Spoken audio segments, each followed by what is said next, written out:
You alright? You alright? No, I've got my own little mixer here, so what could possibly fucking go wrong? Hello, thank you very much for coming out. You alright?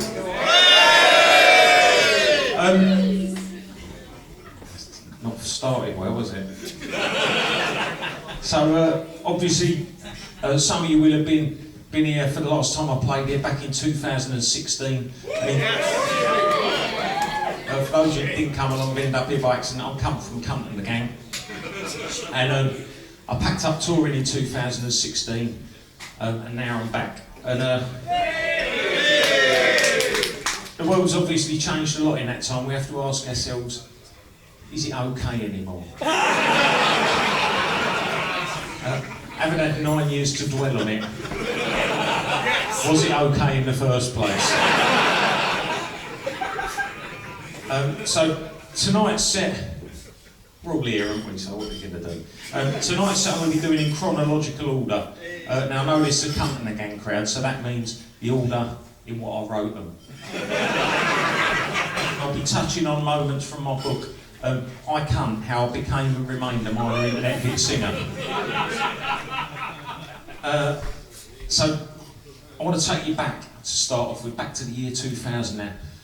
I was working for Essex Council for the youth service. I know what you're thinking, historic sex crimes. No. No. I was working as a sort of caretaker. Now, I wasn't the best caretaker the country's ever seen. I definitely wasn't the worst.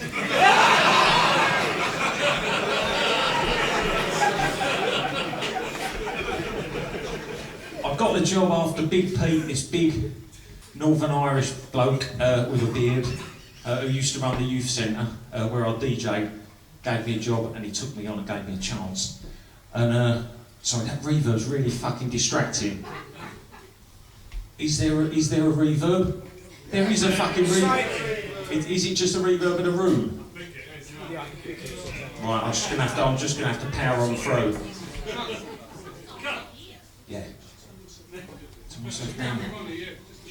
If I pull a bit of bass off it, yeah? I'll pull a bit of bass off it. That might be there. So this is basically a test run for the gig this evening.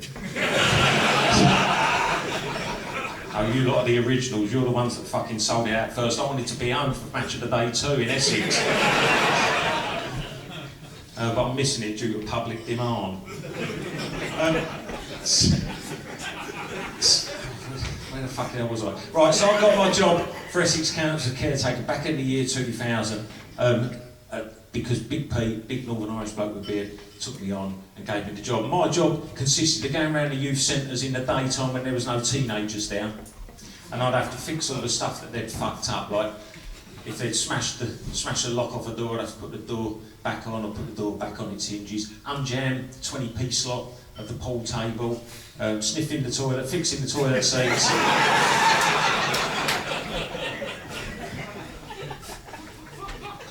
But I had a dream. I had a dream that one day I'd be able to pack my job in, hang up my toolbox, pick up a microphone and take to the stage. Take to the stage to sing songs about wanking. And later on pedos. Given that the Jimmy Savile hullabaloo falls about halfway through tonight's set, enjoy the first half. The second half is a little bit nonsense. But this is a song that isn't about wanking or pedos. It's a song about following your dreams, whatever the consequences.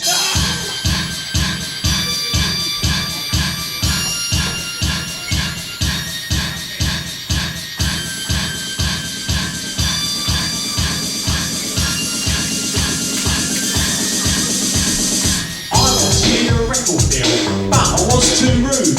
I tried approaching companies, but they did not approve. Until I met this one guy, a corrupt A&R man.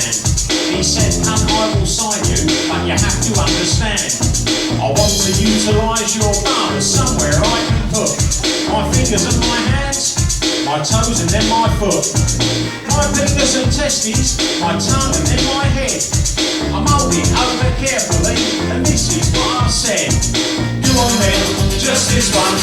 my arsehole as a cunt.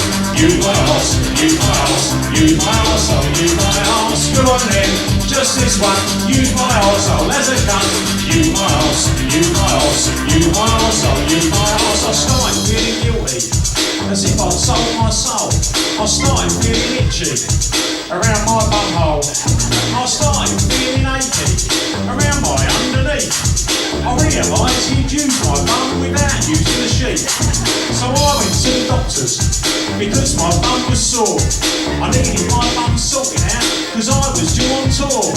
The doctor took a look at it. He said it looks quite raw. It looks itchy and flaky, but I just can't be sure. I need to use your bum myself if I'm to find a cure. Go on then, just this once. Use my arsehole as a cunt. Use my arse, use my arse, use my arsehole, use my arse. Go on then, just this once. Use my arsehole as a cunt. Use my arse, use my arse, use my arsehole, use my arse. Come on, penetrate me, make me feel like Stephen Gately. Not lately, but don't push it in too deep, or you'll end up with my shit around your brick. Go on then, just this once. Use my arsehole as a cunt. Use my arse, use my arse, use my arsehole, use my arse. Go on then, just this once. Use my arsehole as a cunt. Use my arse, use my arse, use my arsehole, use my arsehole as a cunt. Thank you very much. Thank you. So it was whilst working for the council, driving around the lanes of Essex in my transit minibus to go and fix the stuff the teenagers had fucked up. I wrote a lot of my first album, and this is a song from that first album. Now, I've got to be honest, it's a little bit early for this next song. Not just in the set, but in the day general. In fact, having played this song over 1,500 times over the course of 20 years, I'm not quite sure what the appropriate time to play it is. And this is the song that, particularly in the early gigs when I was playing in pubs and doing the free gigs, would make the most people angry. And particularly ladies. And I've never quite worked out why. Maybe ladies are more sensitive. Maybe the sadness of the lyrics. Maybe the fact they're juxtaposed with quite a cheerful tune. I haven't worked out what it was.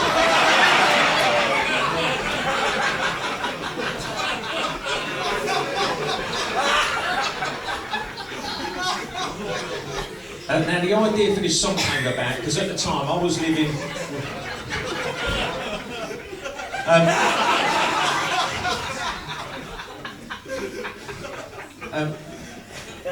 at the time I was living with my adopted sister Lil, and we shared a sense of humour. We lived together for quite a few years. We shared a sense of humour, and so we'd do things to try and amuse and appall the other one. And it was Lil who came up with the phrase, "Throw me up against the wall and use my arsehole as a cunt." Which had a little light bulb appear over my head. Ding, that could be a song. And so in retaliation, I concocted this mime that she absolutely fucking hated. And we'd be sat across from each other on the sofa, and she'd look up and I'd just be going... Not with my actual cock, not a pervert. A chocolate bar, a TV remote, or a sausage, whatever come to hand.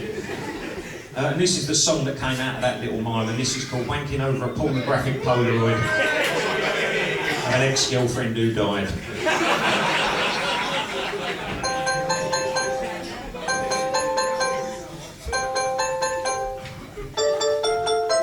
When I was up the loft, I came across a box, which when I opened up stirred mixed emotions in my cock. It felt a little hard, but it felt a little soft. The next thing that I know, I'm feeling sexy up the loft. So I unzip my fly, I pop out my Jap's eye, I have a little wank and I have a little cry. I'm wanking over a pornographic Polaroid of an ex-girlfriend who died.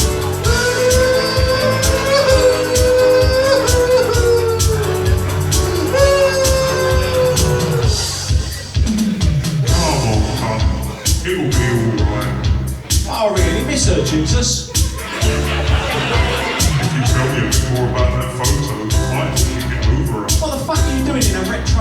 say in Manchester. The pic was very lewd, she was completely in the nude. She's pulling it apart and she's doing something rude. She's got a hairy crutch, I miss her very much. So I take out my chap and I have a little touch. I'm wanking over a pornographic Polaroid of an ex-girlfriend who died.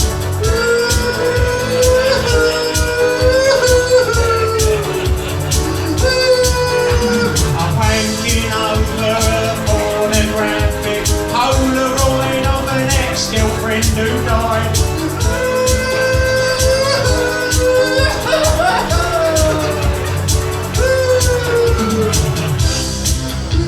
It's what she would have wanted. I'm feeling mixed emotions in my mind and in my knob. Thank you very much.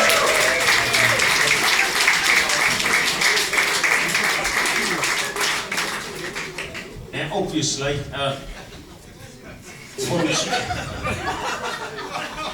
don't worry, it'll be out again in a minute. Obviously, the world's changed quite a lot since I started gigging, and the world's changed quite a lot since I stopped gigging. One of the things that has changed was in 2017 there was the hashtag #MeToo movement, and it might surprise a lot of you here tonight to know I think the hashtag #MeToo movement was a good thing, because sometimes I think us men need reminding that women aren't just sex objects to be objectified. Hear that? Oh God. Groped. Like what Greg Wallace was doing until about 3 weeks ago. Bloody autism.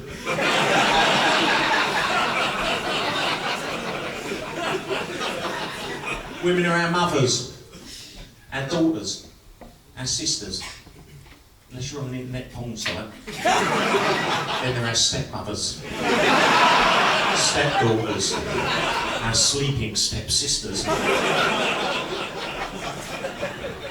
I don't want to get bogged down in the whole hashtag #MeToo hullabaloo, so I've got this trigger warning for this next song.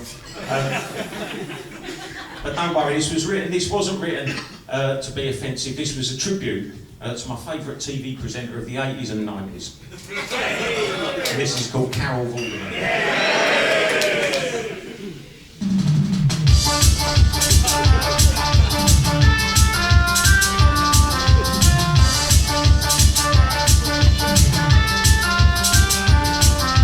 Carol's really beautiful and very good at sums. I'd like to put my willy in a nutty or a bum. She always gets the numbers right, she got me into maths. I'd take away a pants and add my glory to a gash. Oh, Carol, when I see you on Countdown, I have to pull my pants down and pop a finger in my brow.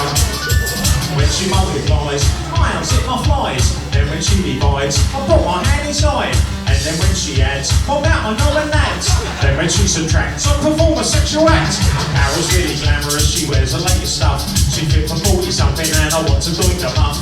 She tells you the target, but here's my goal. 200 divider, flaps and then square root a hole. Oh Carol, when I see you on Countdown, I have to pull my pants down and pop a finger in my brow. Oh Carol, when I see you on Countdown, I have to pull my pants down and pop a finger in my brow. I've done Carol Vorderman since 1985. I sometimes like to lurk around the bottom of her drive. I sometimes like to follow her when she goes to the shops. I sometimes open up her dreams and examine her plops. I met her once and told her that I was her biggest fan. She saw me an autograph and put it in my hand. But at that point I felt a little throbbing in my gland. I realised I was ejaculating in my pants. So the Carol Vorderman, Carol Vorderman, Carol, Carol, Carol Vorderman, Carol Vorderman, Carol Vorderman, Carol, Carol, Vorderman.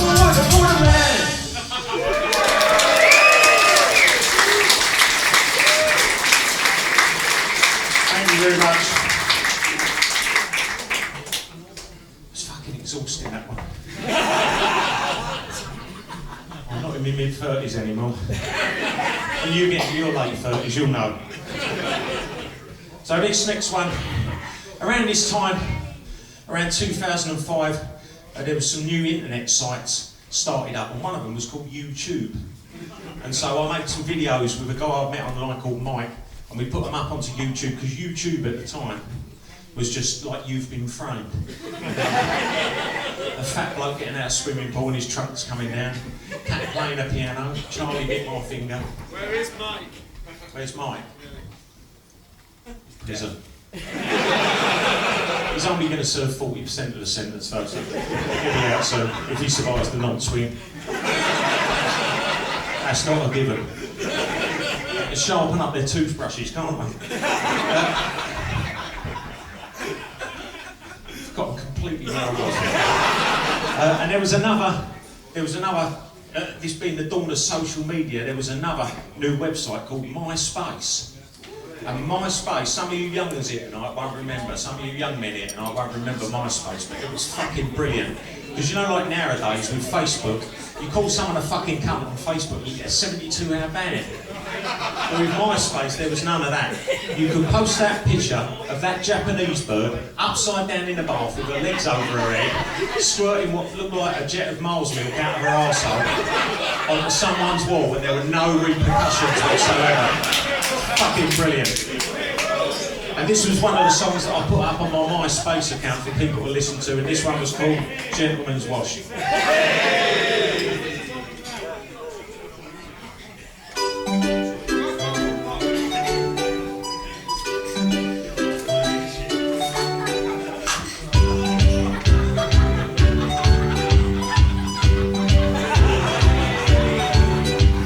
Last Friday night I was due out on a date, but unfortunately I got home really late. I didn't have time for a bath or a shower. There's only one thing that could save us. It's just like a shower, but it's over the sink. The only thing that gets washed is shiny and pink. If there's a possibility of fellatio, you have to make sure that your knob doesn't smell like quavers. Quavers. A gentleman's wash, a gentleman's wash.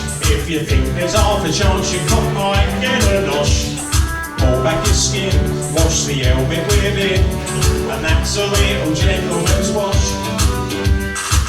Oh, fuck's sake.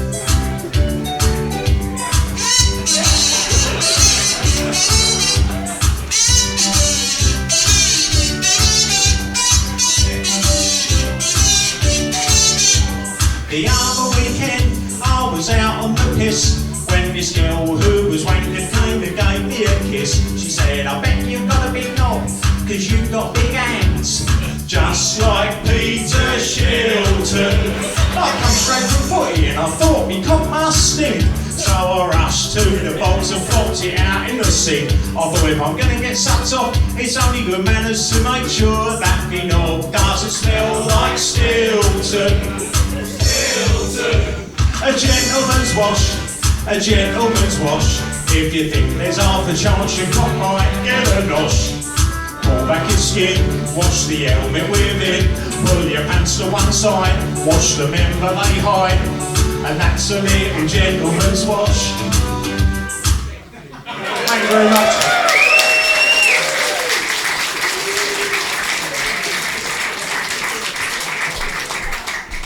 Now you heard me a minute ago getting all dewy-eyed about the dawn of social media, and as I've worked my way through these songs, I've realised there's a sense of nostalgia that kind of runs through them, and this next song is the worst culprit of all of them, because this takes me back to a day when I was a little boy and my old granddad picked me up and he put me on his lap, and do you know what he pulled out of his pocket?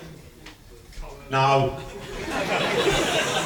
It was a Worth's Original. Now, for those of you that don't know, Worth's Original are caramel flavoured boiled sweets kept in the pockets of paedophiles. But this was the early 80s. The pedos hadn't caught on to the addictive qualities for kids yet. It was an innocent gesture of love to retain my attention. My granddad said to me, he said to me, cunt. He said, I've got a word I want to tell you to use through your life for when something goes wrong. And I said, what's that word, Grandad? And he said to me, fuck sticks! Fuck sticks. But that isn't the end of that story. The story hasn't got an happy ending. Fast forward to 2006, the year I wrote this song. My old granddad, he was in his 80s, he was in a bit of a pickle. He had to have the carers come in, get him up out of bed, get him ready for the day, give him his breakfast. And one day, I got a phone call from the carers. Phone's gone, picked it up. Hello, Kunt. Your granddad's had a fall, you've got to get round here now. So I've rushed round now. There's an ambulance outside. I've rushed into his hole, through his bathroom. No, that's not the funny bit. This is the harrowing bit. And there's the paramedics, and there's the carers, and there's my poor old granddad. He'd had a fall in the shower, and he's just laying there, wedged in the shower cubicle, stark bollock naked, apart from a flannel, which they put over his free-card trick to retain his dignity. It hadn't worked, I could see his bollocks out the bottom. They get lower as you get older. And I've knelt down, and I took my granddad's hand. He had an oxygen mask on, and he was sort of slipping in and out of consciousness, and I said to him, Granddad, is this a fucksticks moment? And he's opened his old eyes. He said to me, actually, it's more of a mother's cum. So in memory of my granddad, can I give you a bit of fucksticks and you give me a bit of fucksticks back? What do you reckon? Yeah! Right, let's try it out. Fucksticks! Fucksticks! Liverpool did tell me they'd be better than you, so... Here's your chance to retain your dignity. Let's give it a go, unlike my granddad. Fucksticks! Fucksticks! Right, that bloke there didn't do anything.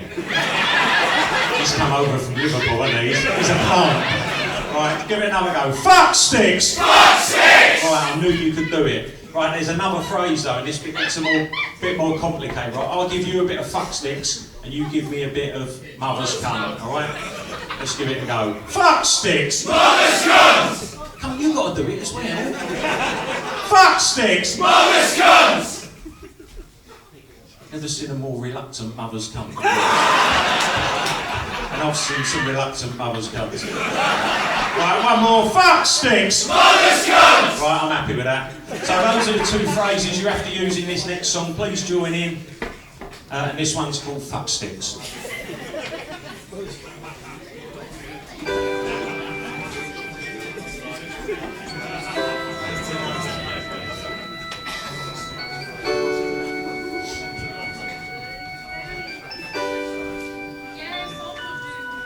Now my old granddad had a word he used when things went wrong.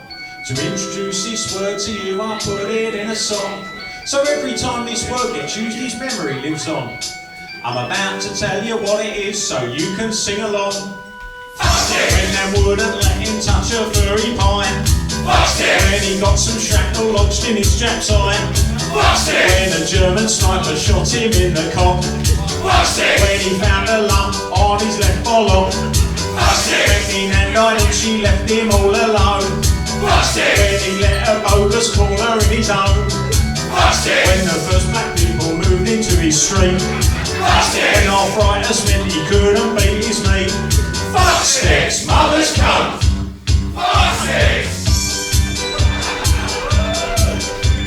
Right, you've done a good job, so you get a full dance tonight.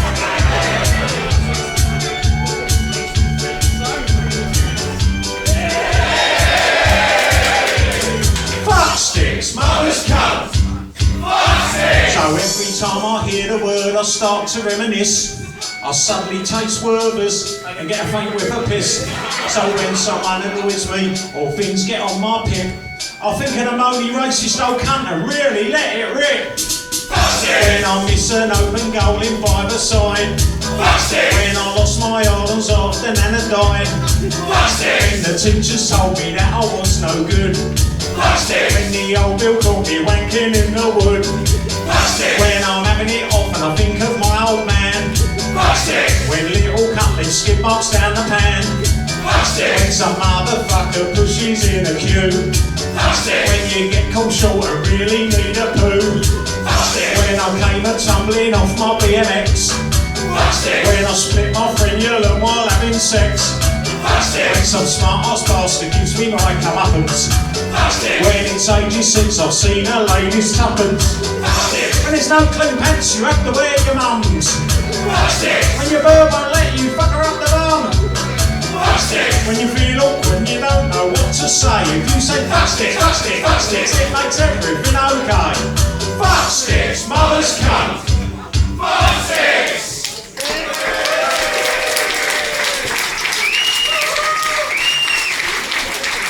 Thank you very much. Now, because I was starting to make some... Well, that's spoiled a surprise, isn't it? That was just the fuck sticks moment, that weren't another stuff. So, I mean, you all know what this next song is going to be. So the reason this song came about was, at the time I was looking around at the other minor internet hit singers like me, because I'd started to have some minor internet hits where the songs had started to catch on YouTube, and I started to do a few gigs. And I was looking around at the other minor internet hit singers like me of the time, like Ed Sheeran. And I noticed they were doing a lot of soulless collaborations with people to try and get people into their music from other fan bases. So I thought, that's a good idea. So I sent a few emails out, and it quickly became apparent that no one wanted to duet with me. No one wanted to collaborate with me. Indeed, no one else wanted to be associated with my music in any way. But I turned the negative into a positive, because I was a child of the 80s, and I grew up with The Muppet Show. I grew up with Keith Harris and Orville. I grew up with Roland Rat. Yay, Rat fans! I created my own puppet power to do some duets with. Now, a lot of you won't have met this one before. This is the first Little Cunt Mark 1. And he was with me from 2003 to 2005, and my adopted sister Lil sold it for me. And this is a duet we were doing at the time, which you all know is Fred and Rose.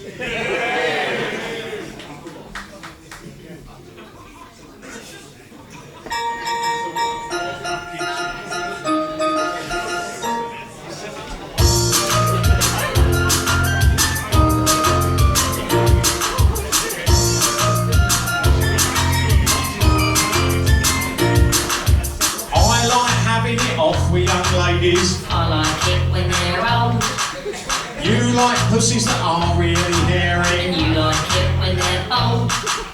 I like comedy that is really subtle. I like slapstick and fast. You like to have straight sex with a lady. And you like a finger up your ass. No, I don't. Sure, we've got lots of differences, but when it comes down to it, the bottom line is that heaven knows there's nothing that I wouldn't do.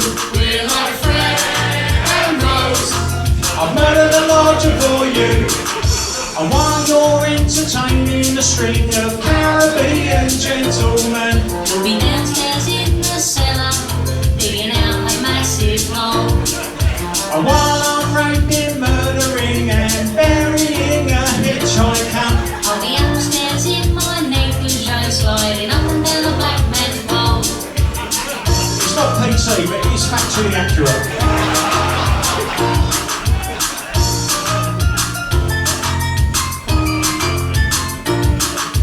I like to look at a traditional wank mag. And I like internet grok. I like DVDs with girl-on-girl action. And I like to see a pop shop. You think your cock looks best with a hard-on. You're happy with yours on the soft.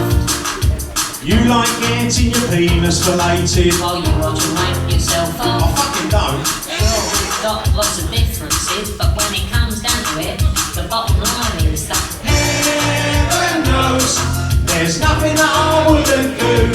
we're like Fred and Rose. I'll murder the lodger for you. And heaven knows There's nowhere that I'd rather be. we're like Fred and Rose. You murder the lodger for me.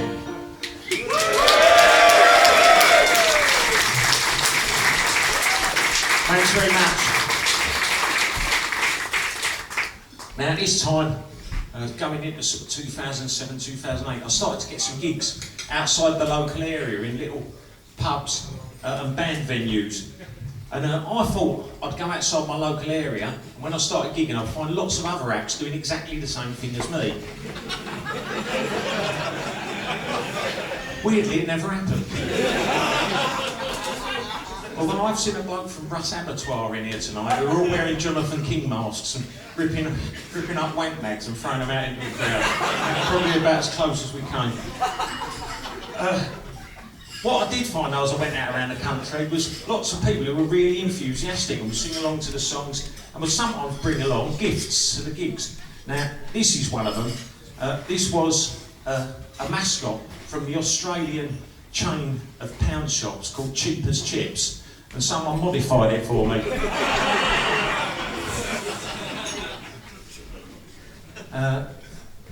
This was another one someone gave me. Rolf Harris's Your Cartoon Time. You have no idea how much signed pedo memorabilia I have in my possession.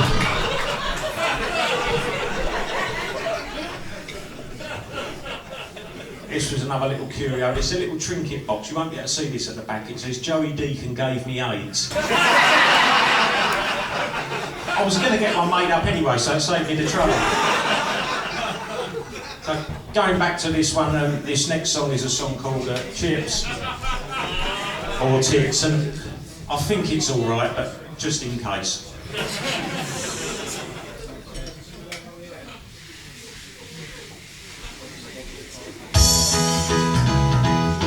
Now I can name my top 10 records. I can name my favourite goals, but just lately I've had a quandary that I can't seem to resolve. I can name my top 10 films and which actors I think are good, but if I had to choose between Chips and Tits, I don't think that I could. Chips or Tits, I can't decide which one I like best. Chips or Tits, fried potatoes or ladies' breasts. Chips, tits, chips, tits, chips or tits. My favourite cakes and eccles. My favourite animal is a cat. But given the choice between chips and tits, I don't think I could answer that. My favourite crisps are Wotsits, and sexual position is doggy style. But if I had to choose between chips and tits, it would take me quite a while. Chips or tits, which one I like best, I just can't decide. Tits or chips, mammary glands or spuds, chips and fried.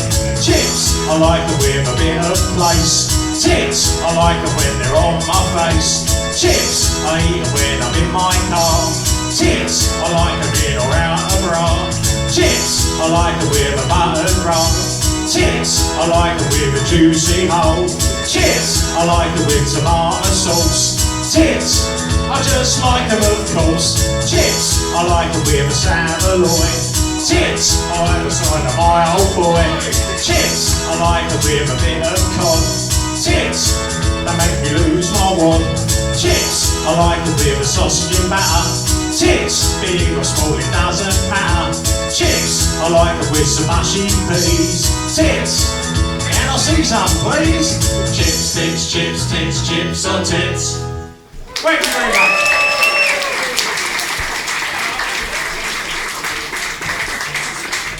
Thank you. Now, growing up through being a teenager and then a bloke with a few pubes, I had some favourite trilogies. I had two of them. I was a big fan of the Godfather trilogy, and I was a really big fan of the original Star Wars trilogy. And as I got older, I thought to myself, wouldn't it be good to make your own trilogy? So I had a trilogy of trilogies that I was really into. And so I made my own trilogy of albums called the Wanking and Crying trilogy. And this was a song from that. Now, from being a kid up until probably about a year or two after I wrote this song, you knew where you stood with bearded men. You knew if there was a bloke with a beard, he's probably got a dismembered sex worker in the back of his car, unless he's recently deposited her in a lay-by. His nephew's probably got rectal bleeding, and he's behind it, literally. And if he gets you back in his house, just let him do whatever he's got to do. Say thank you at the end, and then you'll be able to see your mum and dad again. But nowadays, there's a different reason behind having a beard, and that's fashion. So now it's got worse because we don't know where we stand with bearded men anymore. I'm looking at this bloke here. He's old school. This fella here, I reckon he just likes to take his nephew up the park. We don't know though. So this is a song from the good old days where we knew to trust what we couldn't trust, and this is called Men with Beards, What Are They Hiding?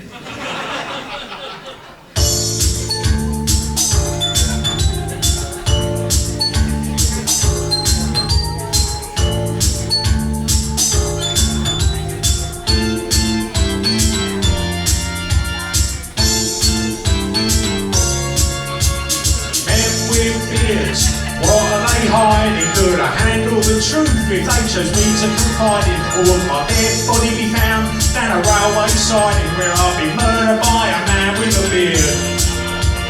Murdered by a man with a beard.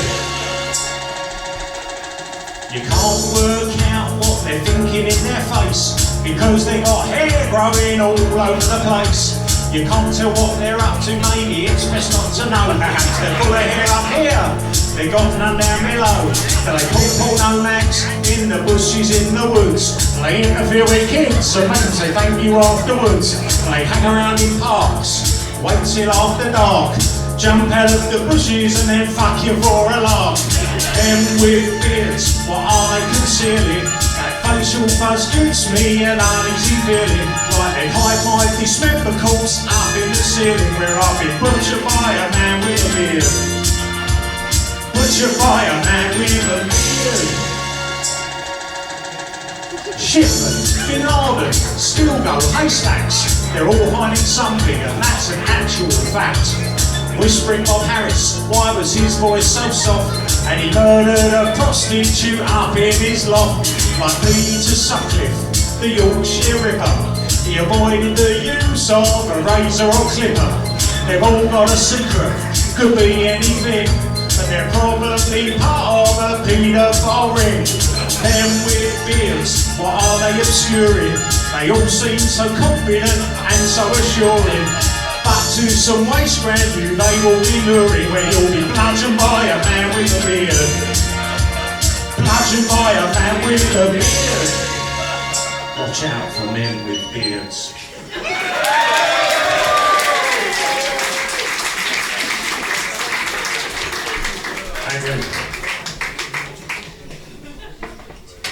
So at this point, heading into 2009, 2010, I had enough minor internet hits to collect them together and make a greatest minor internet hits album, which I called Complete Kunt. And because of that, I was getting out and doing more gigs, and I was able to pack my job in at the council and become a full-time cunt. But obviously, you know, the nature of the work's a bit seasonal, so I did have to still do a little bit of cashing out work, which obviously I declared all the appropriate taxes and returns for. And this is a song about one of them jobs. I'll just play it.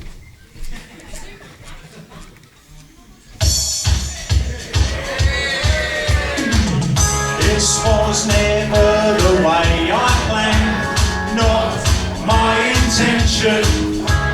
I was labouring on a building site, doing an extension. It's not what I'm used to. I just needed the cash in hand. I lost the bet with Dave the bricklayer, and as a forfeit I had to suck his gland. I sucked off the bloke, I didn't like it, the taste of his cheesy lipstick. I sucked off the bloke, can't deny it. I know I should have took that job at Quick Fit.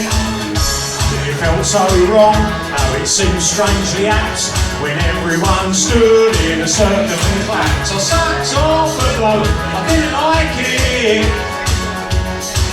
I didn't like it. And so the next day back on site, lots of banter followed. How was I supposed to know? I didn't have to swallow. It's not what proper blokes do. not how they should behave. I can't show my face down the pub since I noshed off that Ricky Dave. I sacked off the bloke, I didn't like it, the feel of his rainy fuckstick. I sacked off the bloke, can't deny it, cause someone Facebooked a photo of it. It felt so whack, it took so long to think that I was doing it wrong. I sacked off the bloke, I didn't like it. I didn't like it. Us blokes, we don't do things by half, and on site they like to have a laugh. And sometimes someone gets sucked off, and someone films it on their mobile phone. Ain't no big deal, but don't show his wife. She's better take it out of context. I sucked off the bloke, I didn't like it. His knob tasted like a bag of Watsits. I sucked off the bloke, can't deny it. I might have liked it if he washed his helmet. It felt so wrong, it tasted so rank. I wish that I'd just give him a wank. I sucked off the bloke, I didn't like it. I didn't like it. Thank you very much.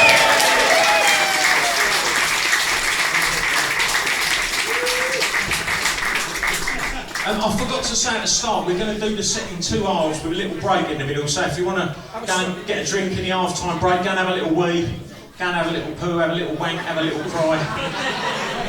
It'll be all them things. I'll be up by the merch stand. If you want to come and buy an item of merch or have a little photo or something, I'll be up there. I will say, just get your fucking phone ready. I spend half my life just waiting for people to get their phones ready. People go, can I have a selfie, cunt? Then they give the phone to their mate to take a picture. That's not a fucking selfie, it's a someone elseie. Or as I like to call it, a normal fucking photo. So around this time, around 2010, I stopped being a minor internet hit singer and I became a minor hit singer because I had a minor hit. When Use My Arsehole as a Cunt got to number 66 in the UK Christmas charts. It was very unexpected. But even more unexpected and even more impressive and pleasing than that was the Spanish version of Use My Arsehole as a Cunt. U se me culo como coño. I knew that Spanish GCSE wouldn't go to waste. That went to number 1 in the Amazon Latin chart. And it spent the whole of Christmas week at number 1 in the Amazon Latin chart. And you know who was at number 2? Enrique Iglesias. So I'm sat there enjoying my Brussels sprouts. Poor old Enrique sat there at home. Anna Kournikova's just made him a special Christmas paella. He throws it up the wall. He's furious. He's furious about you being usurped at Christmas. In his chart, he thinks he owns that chart. Poor old Anna Kournikova, the attractive female tennis player. She's got a dustpan and brush and she's sweeping up all the mussels, prawns, rice and langoustines. And a little dustpan. Enrique's Christmas 2010, yes. And then the year after, 2011, I had another minor hit when Fucksticks went to number 63. Now, this was to tie in with the royal wedding of William and Kate. I thought it had to change Mother's Cunt to Queen Mother's Cunt. It got to number 63 in the charts, which was great, but on the downside, my YouTube got thrown off. Completely fucking shut down. And it started to make me think, well, every time I've done a song about the royal family, they've shut my YouTube down. It's happened 3 times. And you have to go, well, once, yeah, maybe, 2, coincidence, 3 times, dark forces. But you can't say it because you come along to here and you say, oh, dark forces, and everyone, when I'm found dead tomorrow in the woods like Dr. David Kelly, you lot won't get any closure because you'll be like, oh, he was at the gig last night babbling about dark forces. Then again, it could have just been one of them. We'll never know.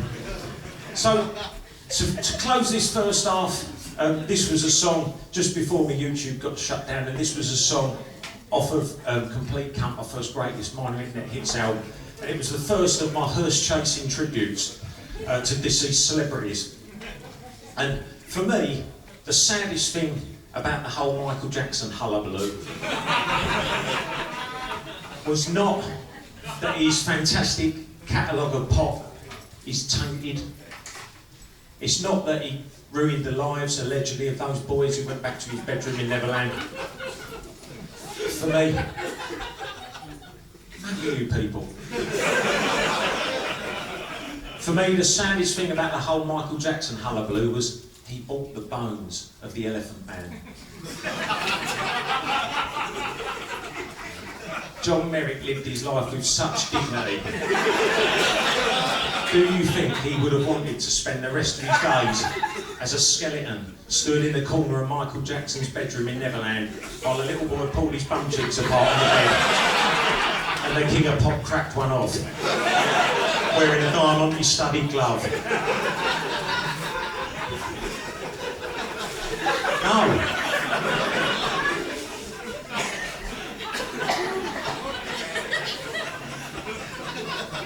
Whenever you hear one of these records now, I want you to imagine that. I was doing a gig at the Bird's Nest in Deptford when the news came through that Michael Jackson had died. Everyone went quiet. I didn't know if I should continue. And suddenly I felt a strange feeling inside. I went to make an announcement, but when I opened my mouth, Sean! It was all that came out. And suddenly I realised Michael Jackson was inside me, much like those young boys that we all heard about. My voice went all high and I kept touching my privates. No one noticed anything had changed. Then I suddenly got rhythm and I did a moonwalk. Well, I haven't gigged for 9 years, I've forgotten how to do it. Then dangled little cunt off a balcony like I was the range.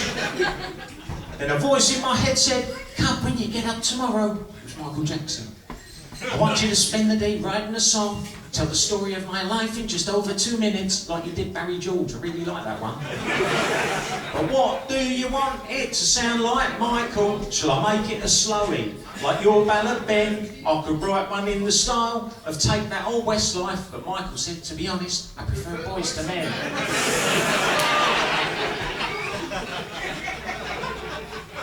"When you get it finished, put it up on your MySpace. If you get stuck on the lyrics, consult an online thesaurus." Then I realised I'd spent a minute and a half setting up the premise, and I had to fit his whole life into one double chorus. Michael Jackson, here's the basic facts. Son, he was born black, he died white, and in the middle he fiddled with kids. Wacko, Jacko, died of a heart attack. He won some awards for his records. He fucked up his face, bumped £1 billion. He was born black, he died white, and in the middle he fiddled with kids. Thank you very much. See you in the second half, 15 minutes or so. Nice one.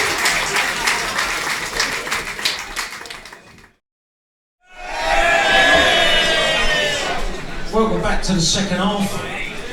Has everyone resumed their spots?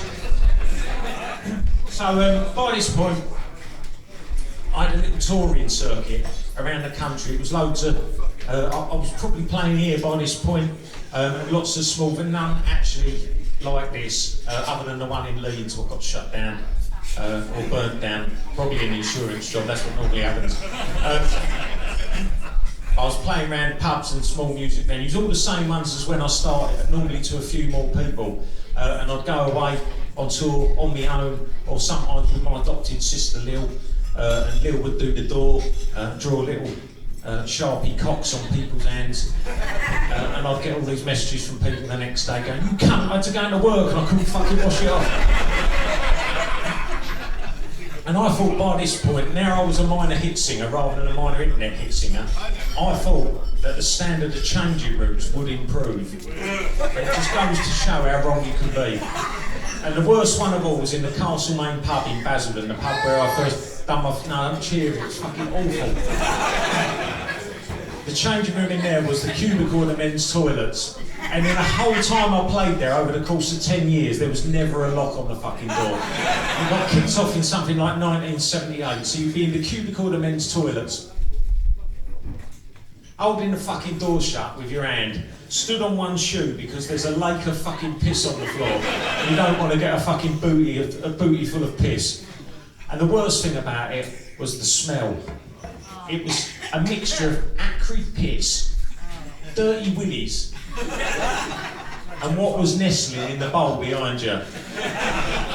And this song touches on that third thing in that list. This is called Bangers and Mash.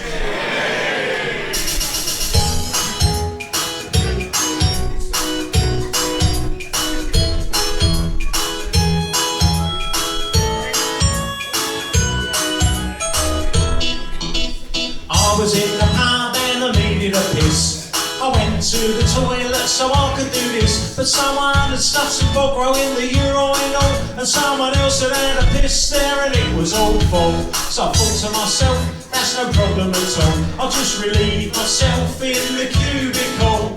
Luckily there was no one in there doing a shite, but when I opened the door I saw a terrible sight. For fuck's sake, I only wanted a slash, but the bloke before me left bangers and mash. Bangers and mash, bangers and mash. The bloke before me left bangers and mash. He could have flushed it away, but he didn't today. He thought, I'll let someone else find me bangers and mash. I tried to block it from my mind, but I was unable. I wanted toilet paper and a freshly laid cable. It was fucking massive. Looked like Helen Mills's stump covered in fake tan. A little bit of sweet corn on the end.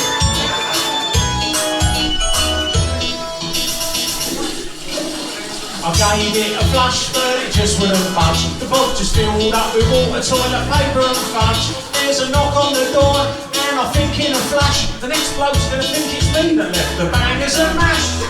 Honestly, mate, I'll give you my word, that wasn't my bog roll, and that wasn't my turn. Bangers and mash, bangers and mash. The bloke before me left bangers and mash. He could have flushed it away, but he didn't today. He thought, I'll let someone else enjoy me bangers and mash. Bangers and mash, bangers and mash. The bloke before me left bangers and mash. He could have flushed it away, but he didn't today. And now the next one thinks that I left the bangers and mash. Bangers and mash. Thank you very much. In 2011, I mistakenly thought that I was going to hit the big time because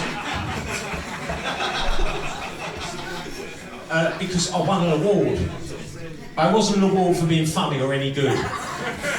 It was an award for a publicity stunt, because I've been going to the Edinburgh Fringe Festival for a couple of years, and when you played the Edinburgh Fringe Festival, what you had to do was you had to have 5,000 flyers printed up and go around and give them out around the pubs and around the other shows to get people along to your show. And I've done that for a couple of years, and you're like, oh fuck that, it's too much like hard work. I thought what I'll do was get 5,000 stickers printed up, and I'll give them out in my first few gigs. Everyone would take one each, and they'd start to appear around town, and people would go, oh, what's that? That looks interesting. And then people would come along to my show from that. But what I didn't realise was people took fucking hundreds of these stickers at every fucking gig, and they just stuck them fucking everywhere. And it made all the other comedians really angry because they stuck them all over their posters. The problem was they were shaped like that. And it made the comedians angry, and it made their agents angry, and it made their managers angry, and it made Edinburgh City Council angry as well. And they sent two men down to one of my gigs wearing high-vis, stab vests and little body-worn cameras, and they told me I had to stop giving the stickers out. And they went on to say they'd spent all morning pulling off over 100 cocks. Good work if you can get it. So of course around that time I thought, would you know what, I should be putting a bit back. And so I wrote this duet to put a little bit back for men who were suffering from one of the two main cock-based problems that you can suffer from. I won't say which one, it'll soon become evident, because this next song is called 50 Things You Should Think About to Stop You Doing Your Beans. This is Little Cunt Mark II. He was with me from 2005 to 2010. He lives with the other Little Cunt Mark I, in a bag up the loft.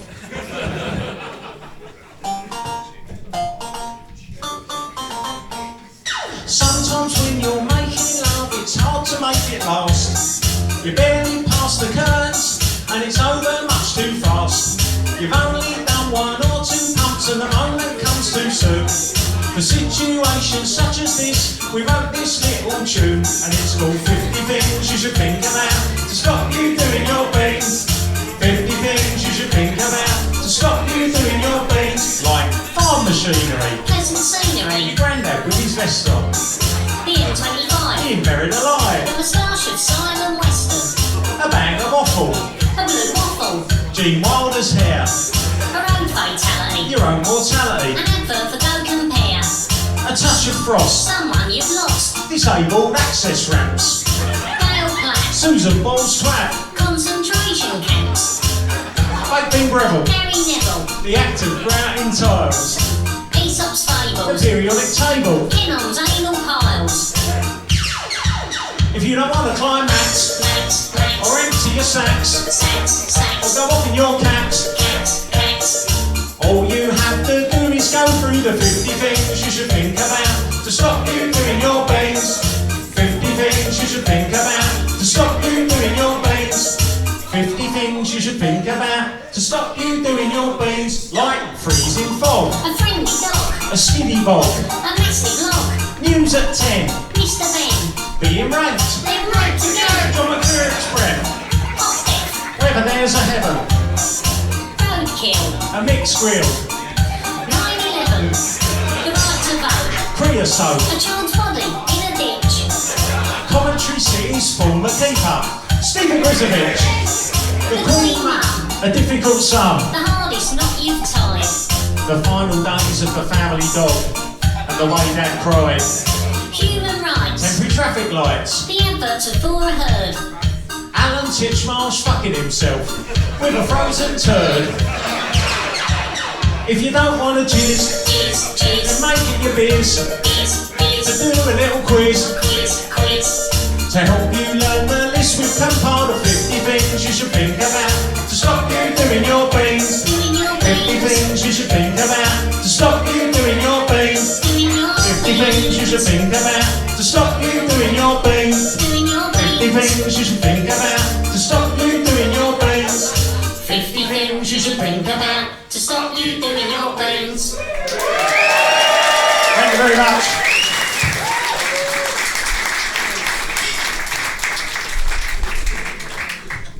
Now, whilst writing my book,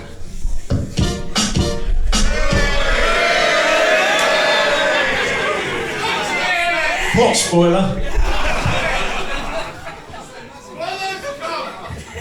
Whilst writing my book, I Kunt, How I Became and Remained a Minor Internet Hit Singer, something that I noticed, that I've never noticed in all the time I was gigging the first time round, was that I've been employing a song formula to write my songs. And I had no idea about this, it was completely unconscious, but when I started to go through my book and go through the songs, I realised there was a song formula. And the song formula was, sing the title, repeat the title, something else of varied length, sing the title again. Sing the title, repeat the title, something else of varied length, sing the title again. Wank the dog, pull on a marigold and wank the dog. A gentleman's wash, something else of varied length and a gentleman's wash.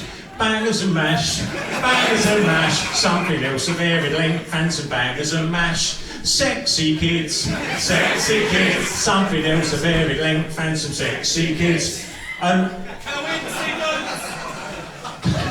It's just a coincidence, isn't it?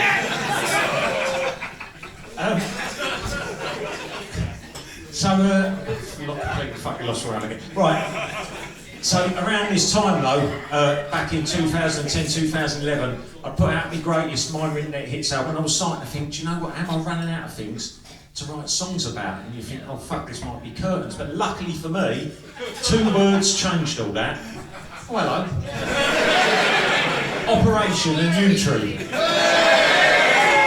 Now, obviously, it was a horrendous time for the 400 plus people who suffered at the busy hands of Jimmy Savile and his BBC chums. But it did get me an extra 5 years. It wasn't all roses though. I got a 72-hour ban from Facebook for this.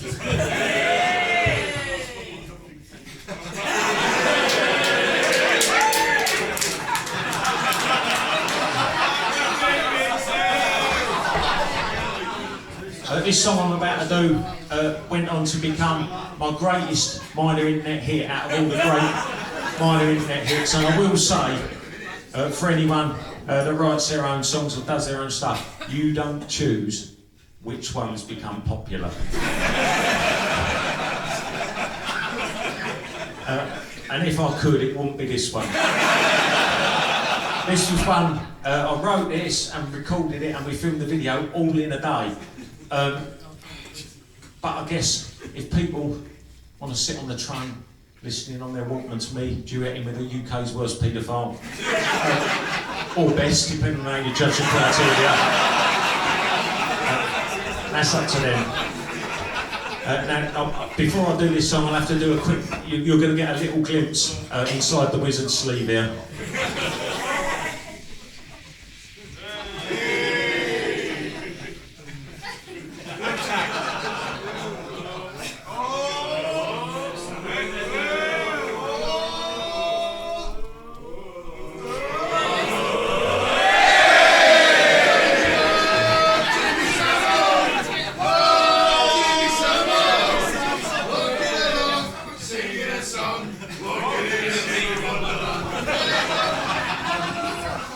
This is Jimmy Savile and the Sexy Kids. The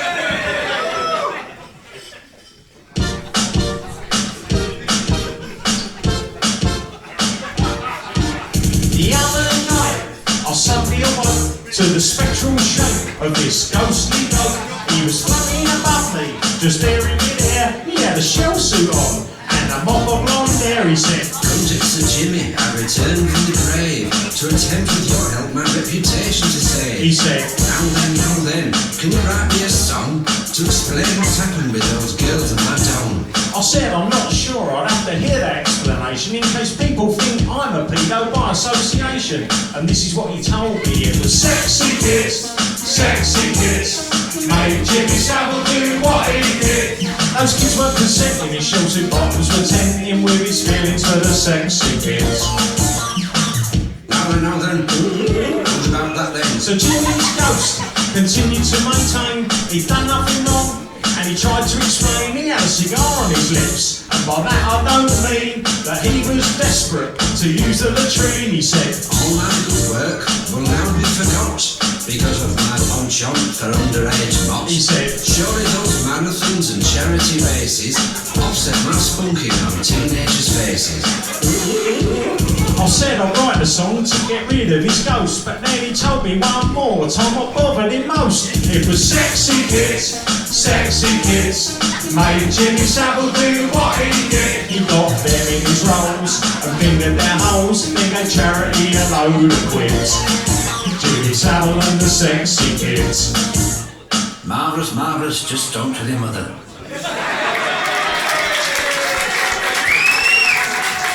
Thank you very much.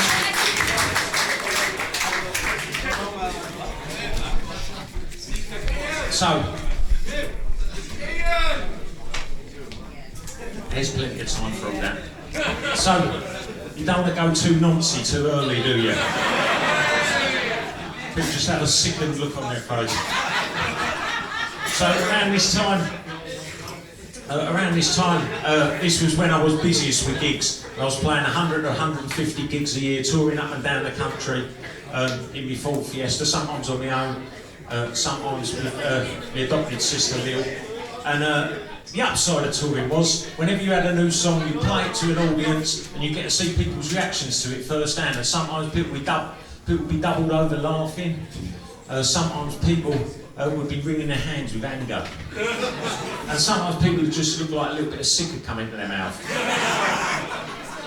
The downside of touring was I spent hours and hours and hours curled up like a question mark in my Ford Fiesta, like Phil Collins is now.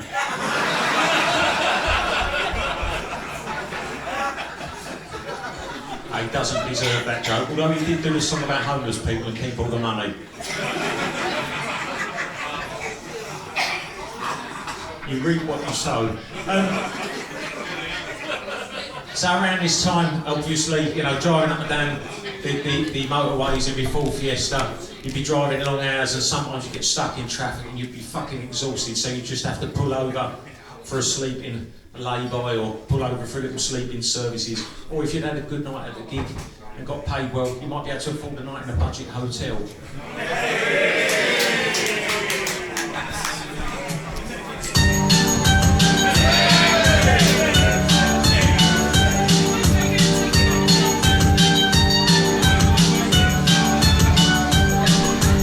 People think it's a glamorous life, touring with your songs. But after the gig, everyone goes home and the nights can seem so long. The pretty girls have all got boyfriends and they all go home to have it off. And I'm left alone in a chain hotel, trying to imagine them having it off. And instead there's no way I can dodge a lonely wank in a Travelodge. A lonely wank in a Travelodge. A lonely wank in a Travelodge. A lonely wank in a Travelodge.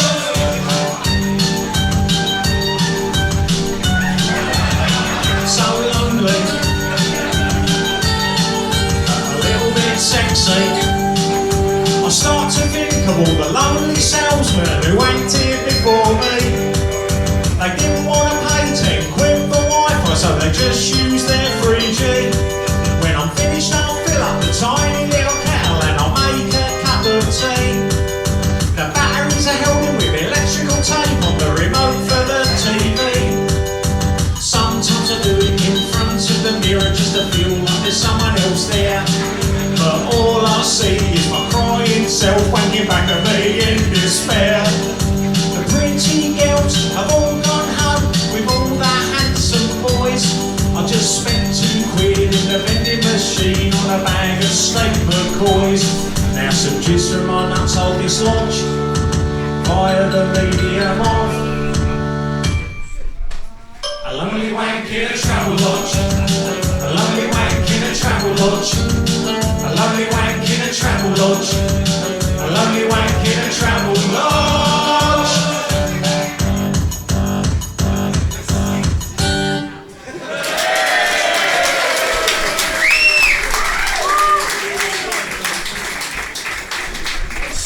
Thank you. Now, touch a little bit on how the world has changed since I packed up gigging in 2016. And in a lot of ways, I did dodge a bit of a bullet because in 2017 it was the old #MeToo movement. But this next song was 3 years before that, so I'm just going to show one of them. Now, I think it's all right, just in case. And I wanted to show how I've grown in very real terms, because on this tour I'm getting rid of my entire collection of 800 wank bags. Not all tonight, obviously, but over the course of the tour, at the end of the gig, there'll be a big pile of wank bags on the merch stand. So go. I know some of you men won't be as far down your #MeToo journey as me, so you'll still be needing them to wean yourself off them. It'd be great if the internet ever goes down. So fill your boots. But I think on a more serious note. On a more serious note, just lately I've had a couple of mates who broke up with their wives and they've ended up back on the dating scene. And it sounds fucking horrific out there. It's like the fucking Wild West. There's fucking slapping and choking and spitting. And he's allowed to do it. He lost his missus a few years ago. But it's all that, and it's got even worse than that. It's got even worse than that. My mate Dean, he's been seeing this lady who was in her 40s, and he was round her house having it off one night, and in the throes of passion, she grabbed her kid's Barbie doll and said, "Stick it up."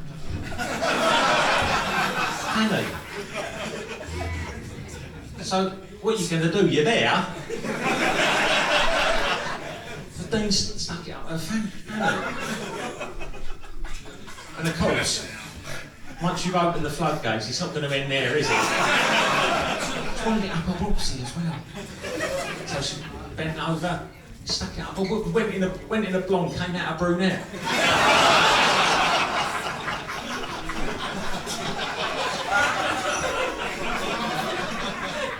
It's not nice to talk about these things. but they happen, and I think it helps illustrate a point that women do love a bastard.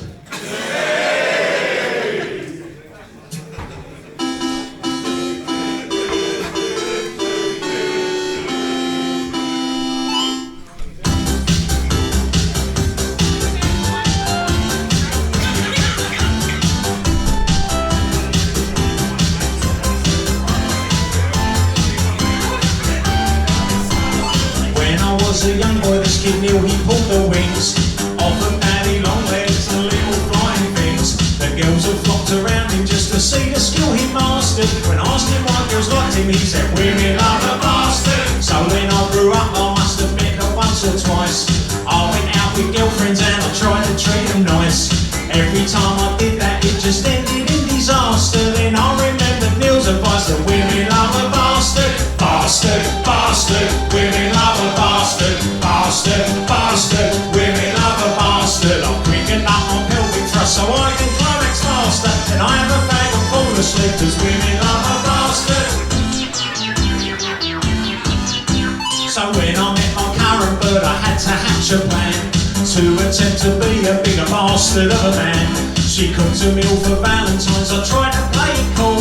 I took my mouth and spat it out and threw it up the wall. When she posted Facebook status, I never once clicked like. On that cycle ride for charity, I pushed her off the bike. I left her in the hospital with a leg in plaster while I went round and fucked her mum cause women love a bastard. Bastard, bastard, women love a bastard. Bastard, bastard, women love a bastard. She broke down in church and ended up asking the pastor why I did it. He replied, cause women love a bastard. I bought her a 99 from that ice cream place. Then when she went to take a lick, I smashed it in her face. She's got an aunt with Alzheimer's who's not allowed out. I left her in her underwear on Bentley roundabout.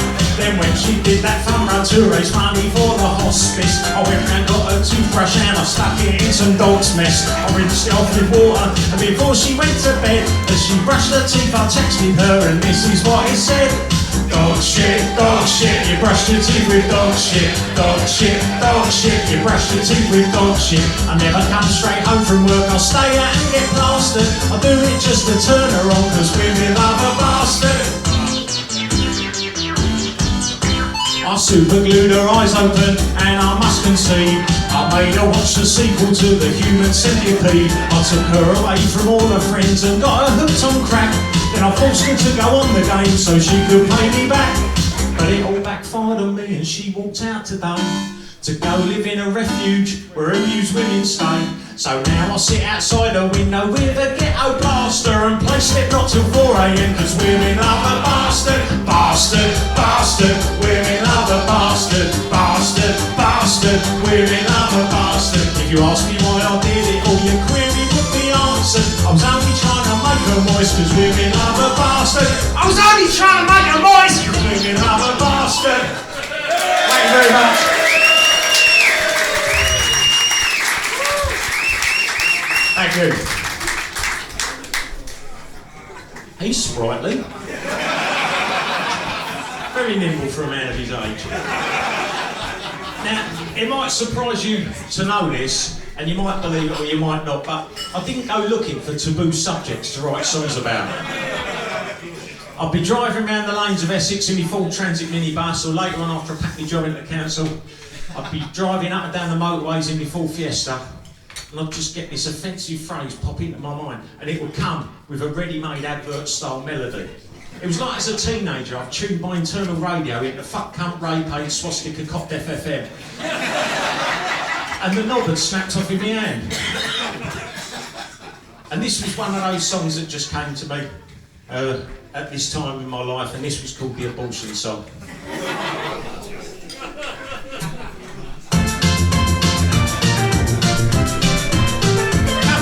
Move on, get a move on, get a move on. My girlfriend fell pregnant cause she didn't take precautions, but she won't entertain the thought of having an abortion. Look at me, I'm in no state for bringing up a kid. So what do I have to do to persuade her to get rid? Oh, do I run it off, chuck it down Stick a knitting needle up her when she's unawares. Make her drink some gin, kick her in the quin. Leave a load of marbles on the floor and I'm not in. I can't let this situation beat us. I've got to get rid of that fetus. The words are bleak, but the tune's cheerful, isn't it?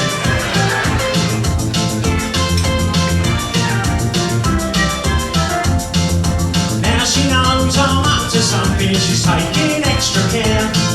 She's gone all paranoid and won't let me touch her down there. If I'm honest, I think I know what she's concerned about.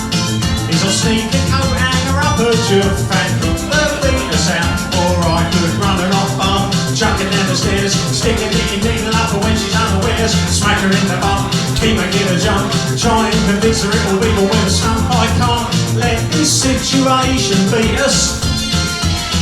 I've got to get rid of that fetus. I won't let this embryo defeat us. I've got to get rid of that fetus.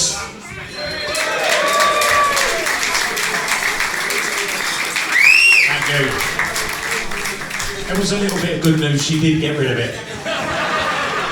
Well, it wasn't good news for her. She worked in the chip shop and now everyone calls her abortion of chips.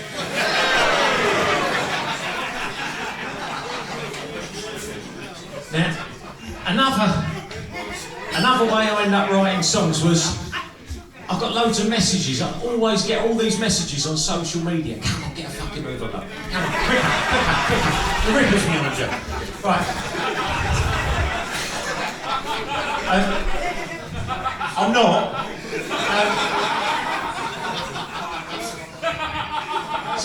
I get all these messages on social media. Whenever a celebrity died, or whenever anything tragic happened, I get all these messages on social media going, come on, cunt, where's your Gary Coleman song? Like, he died age 42, multiple organ failure. No! Come on, cunt, where's your Farrah Fawcett song? She had arsehole cancer. No!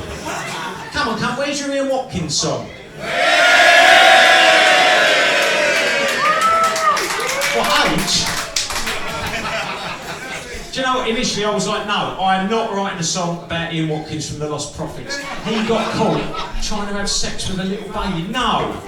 And then I thought, well, as a comedy songwriter, that is a challenge. So I started attempting to write a song, but like Ian Watkins himself, I was having trouble finding an angle that would work.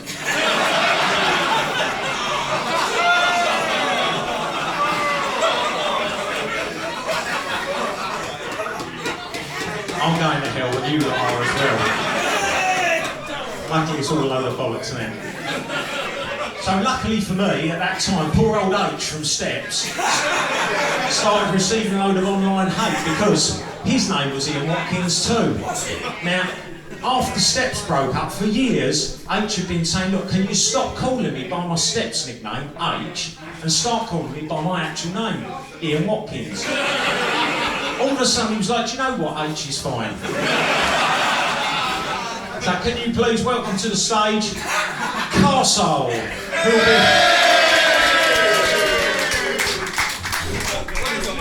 be the biggest, smelliest arse in comedy pop punk. I've shared a Travelodge with him for 2 days, it stinks. I don't know.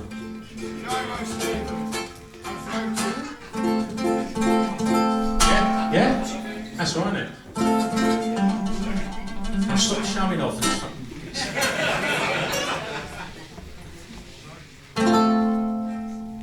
Now we all know what Ian Watkins did. He sent my mate Paul in a rage. See, he just had a baby himself, so he went on Ian's Facebook page. He left a message saying you were sick and twisted and I hope you die. But when I saw it on there, I commented, lol. And here's the reason why. It said, you got the wrong Ian Watkins, mate. Is that what's made you smile?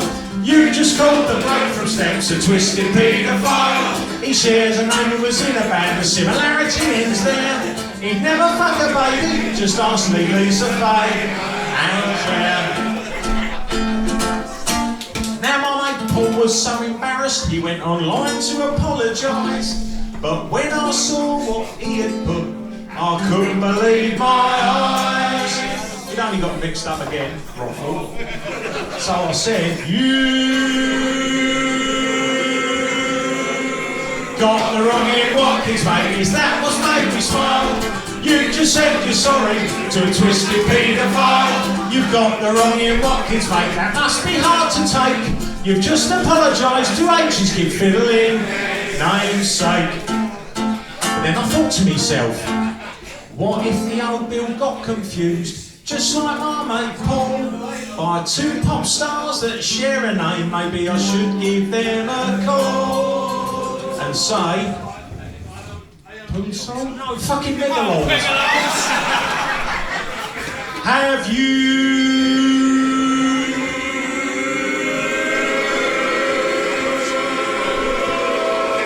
got the right Ian Watkins there? Have you considered maybe, what if it was H from Steps and just break that baby? And then say, we've got the right Ian Watkins, mate, the song is a disgrace. CH has never taken meth or pissed on a schoolgirl's face, as far as we know. Thank you very much. Get up for Cosmo!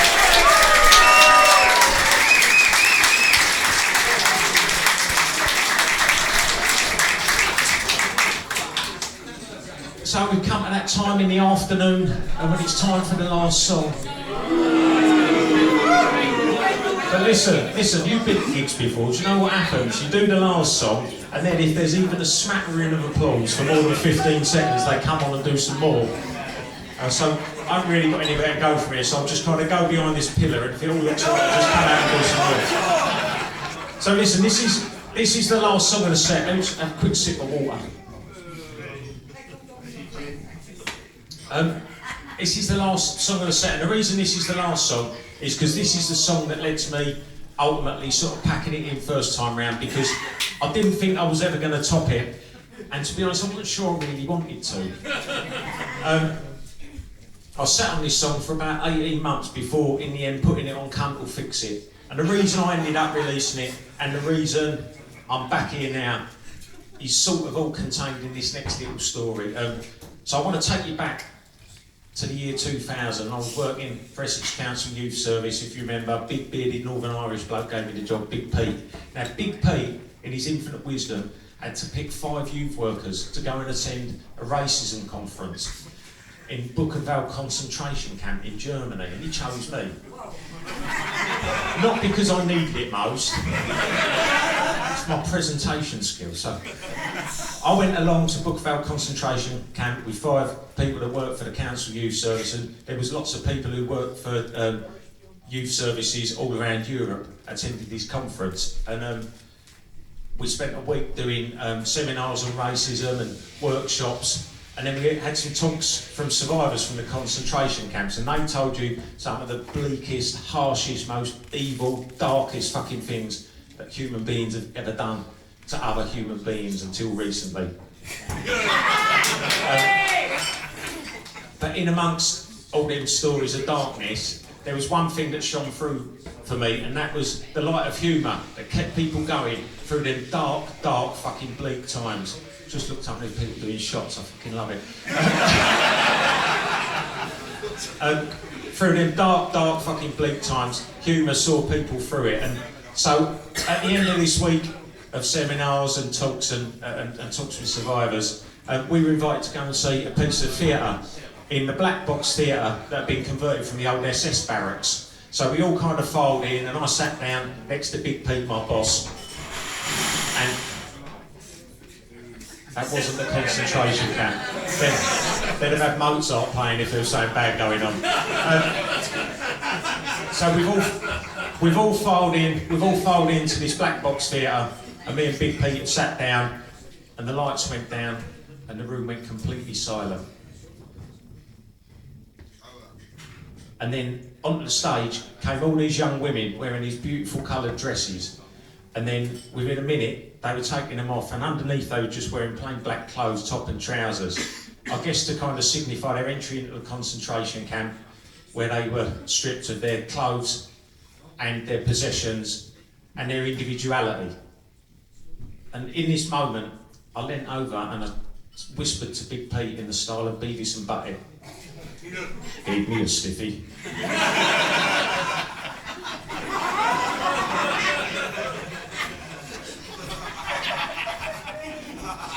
And then I heard Big Pete gasp, and I realised he was trying not to laugh. And that set me off. And the pair of us sat there for what felt like fucking hours, just looking away from each other with our hands over our faces, trying to stifle this laughter. And every time I thought I was okay, I'd feel Big Pete's arm go, and it would set me off again. And then all of a sudden, Big Pete couldn't hold it in anymore, and he exploded like a kettle whistling. And it done me. I just got up and I had to walk straight out, and I walked out of the theatre and across the courtyard, and I found this little wall a long way away, and I just sat there and I laughed and I laughed and I laughed and I laughed and I laughed until I was crying with laughter. It's the most I've ever laughed in my entire life. So about half hour, 40 minutes passed, and I could see him starting to file back out the theatre.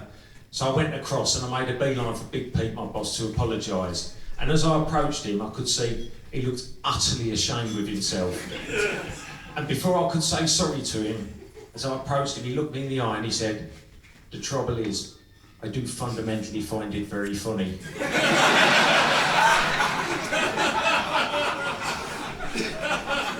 And this is my problem. It might not be okay. I mean, I know it's not okay, but what you meant to do if you still find it funny? And this is Paperboy.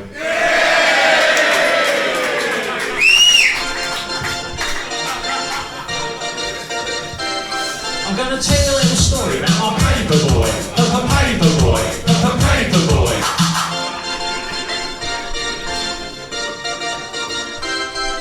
It's not a very happy one. Won't bring you joy, but bring you joy, but bring you joy.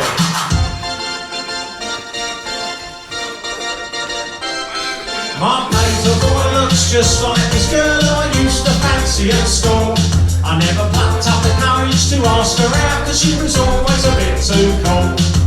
But now I'm older and more confident, I'm going to turn back the clock by tricking my Paperboy into my shed and introducing him to some soft pornography. 1, 2, 1, 2, 3, 4. Paperboy, Paperboy, I never thought that I would rape the boy, till he came along. Now I'm singing this song about raping a Paperboy.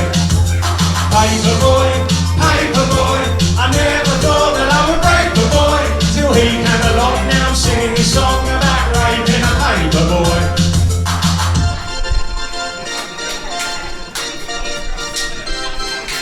He delivers the local news on a Thursday afternoon. I hear him whistling down the path, but he won't be so cheerful soon. His family will be on the TV news, putting out a tearful plea. But he isn't dead, he's trapped in my shed, crying and waiting for me. Dressed in a girl's school uniform. 1, 2, you've got to sing along now. Paperboy, Paperboy, I never thought that I would rape a boy, till he came along. Now I'm singing this song about raping a Paperboy. Everybody now. Paperboy, Paperboy, I never thought that I would rape a boy, till he came along. Now I'm singing this song about raping a Paperboy.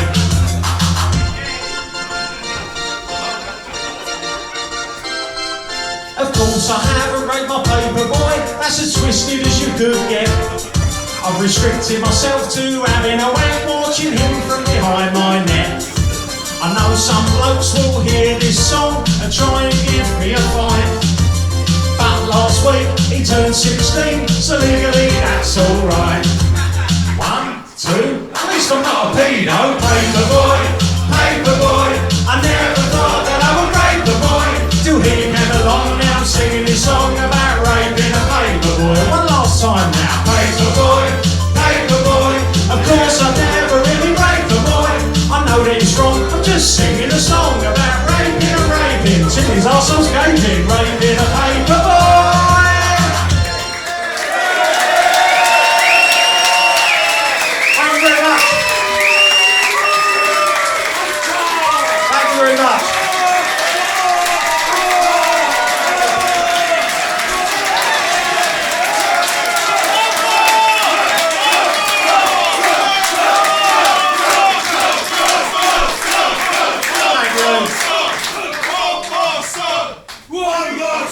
I was going to do 3, but if you want one... so... 3 more songs!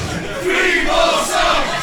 3 more songs! So, this one, I will say, it does get a little bit bleak from here on in.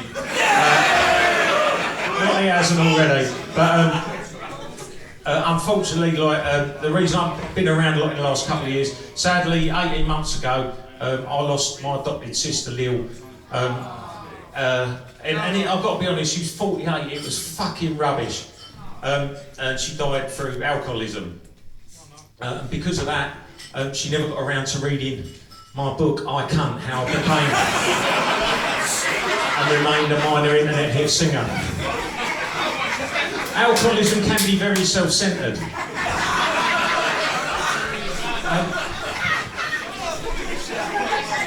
But whilst going through her stuff, because obviously alcoholism it's fucking chaos. It's chaos that kind of, as a sort of whirlpool that goes out and has ripple effects on everyone.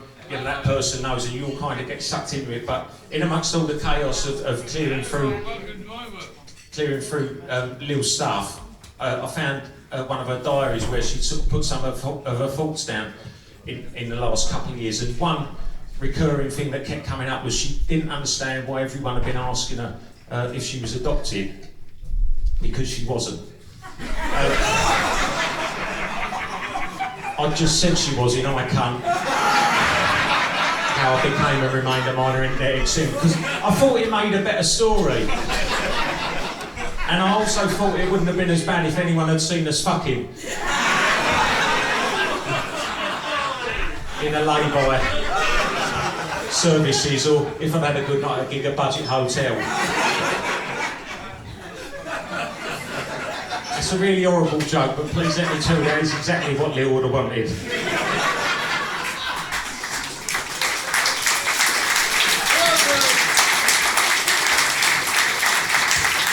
So, at my sister's funeral, like, Lil shared a sense of humour and a worldview. Sorry.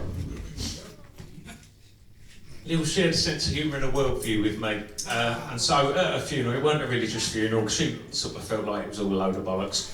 And so at Lil's funeral, we came out, and I came out next to my aunt, who is very religious.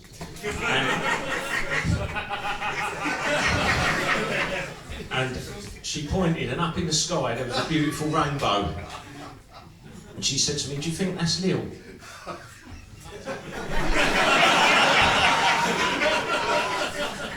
I don't want to piss on people's chips, do you? I went, and this song is sort of all about that.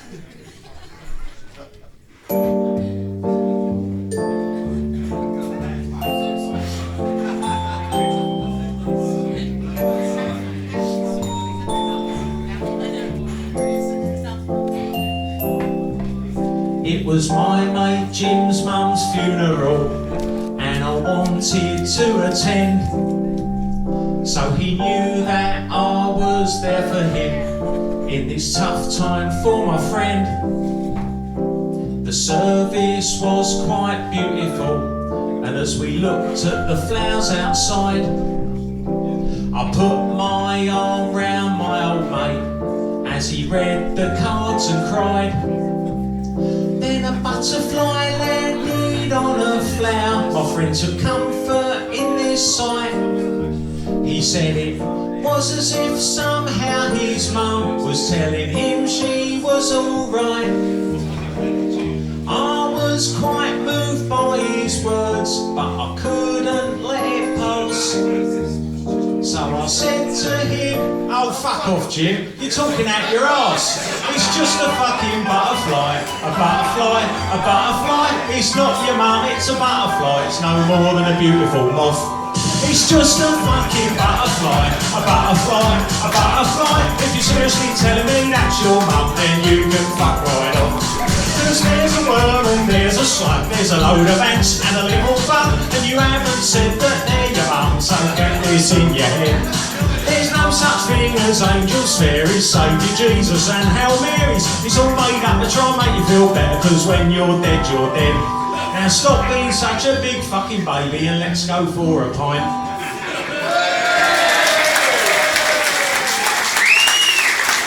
Thank you very much. Now,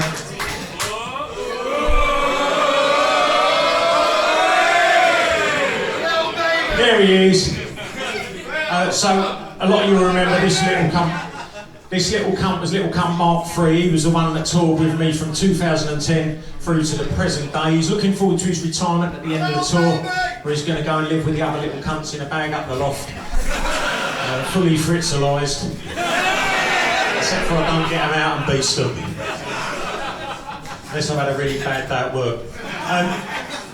So this song I'm going to do now, just to kind of bring you up to date. So obviously we've been working through in chronological order, just to bring you up to date a little bit.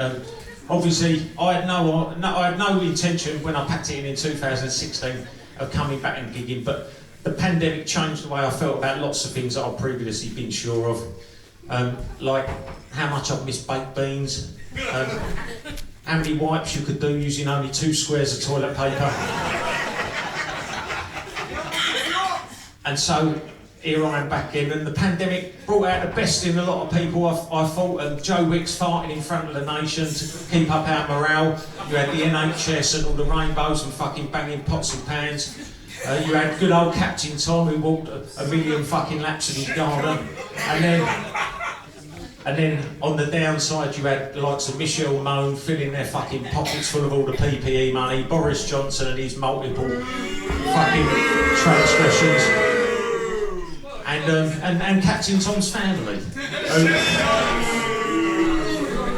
One thing I took from the pandemic though was, if you can do something that's fucking nice for other people, just a little bit of kindness, because it's fucking, life is hard, life is shit a lot of the time. So if you can do something nice and kind, just one fucking thing to make someone's life better, then just fucking do it. And rest assured,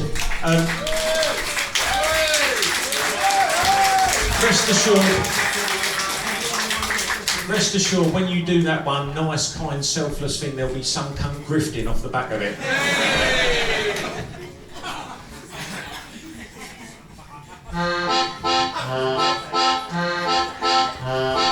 Life in lockdown, it was grim, it was glum. Days became weeks, it was bleak, I felt numb. My light, it grew dim on a slippery slope. Then an old man appeared like a beacon of hope. You gonna tell us what he did then? Yeah. He walked round his garden, raised a tidy amount. For the NHS, he got a Twitter account. He was painted on murals to the public's delight. He met the Queen and she made him a knight. What, a sir? Yeah. Captain Tom, you look frail but were strong. 100 years old, your life it was quite long. With Michael Ballbag you had a hit song. You'll never walk alone, Sir Captain Tom.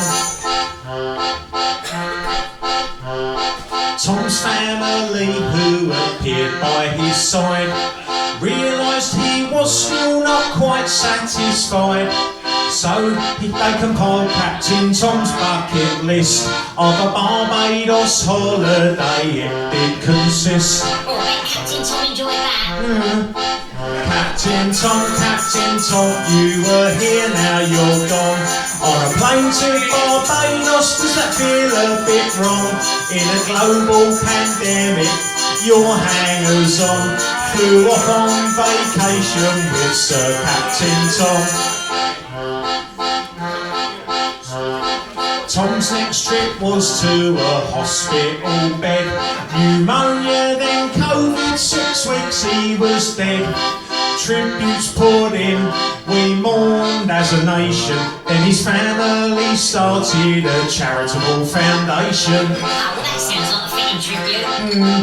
Captain, the goodwill Tom fostered meant people donated, but the venture transpired to be somewhat ill-fated.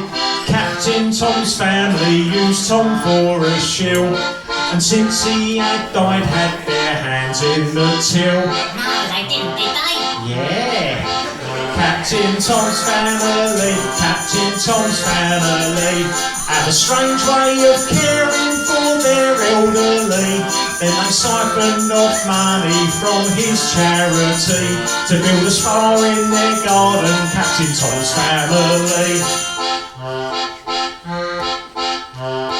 But doesn't it make you wonder, what if Tom was at it too? Filling up his biscuit tin with cash from me and you. Maybe he had a history of nefarious deeds, like doing an Arthur Fowler with the poppy proceeds. Of course he didn't. That's like accusing Marcus Rashford of pocketing the dinner money. Captain Tom's family, Captain Tom's family have their shady dealings, taking Tom's legacy. Will he be remembered now like Lad Baby? Thanks to those slippery swindlers, Captain Tom's family. Those murdering grifters, Captain Tom's family.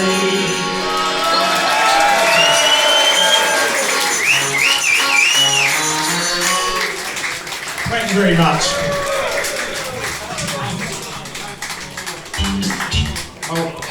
Nothing like fucking spoiling a surprise, is there?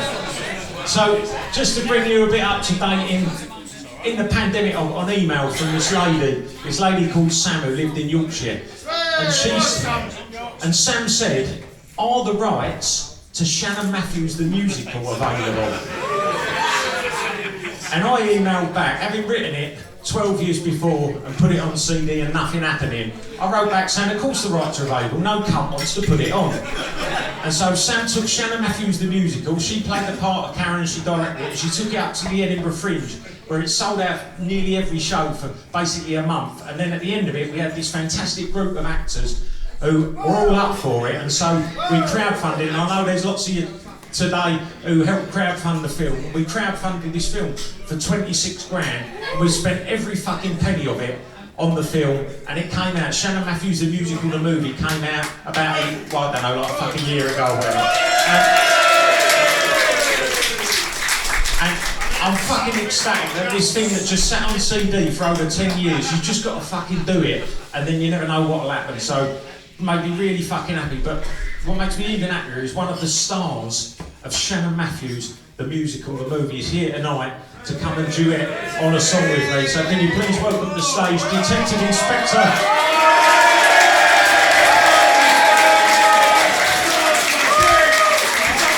George Ratchet, the Yorkshire Police. Hello there. Good to see you. I've brought some little friends with me. We've got Karen Matthews, Gregory and Andy Maracas. You don't really want that, do you? Ready, George? I'm ready, son. Born ready.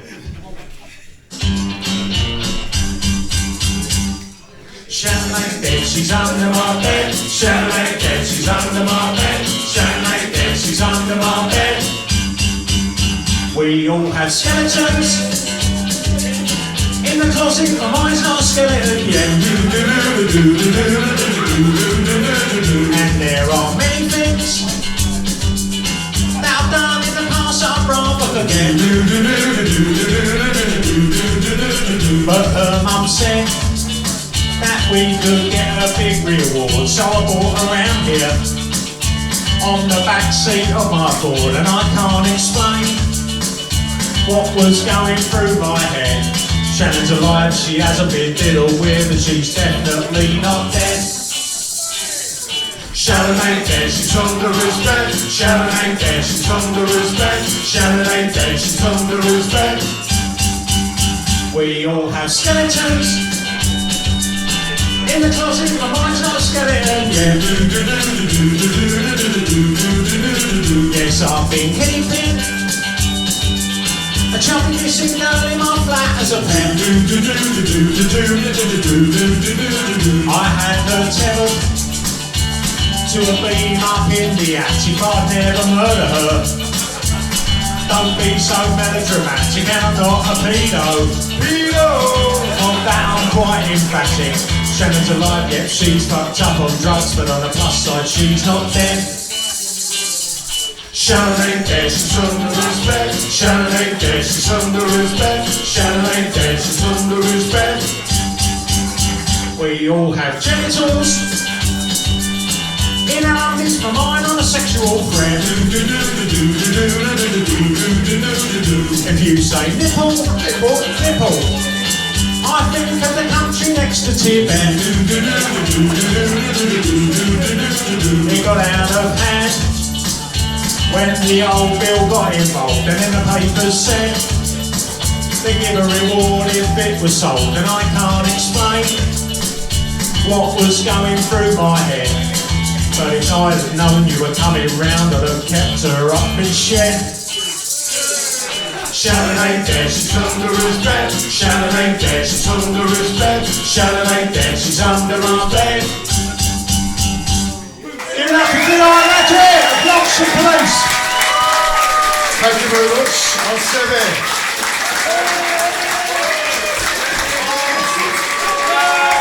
Thank you very much for coming out, nice one, thank you!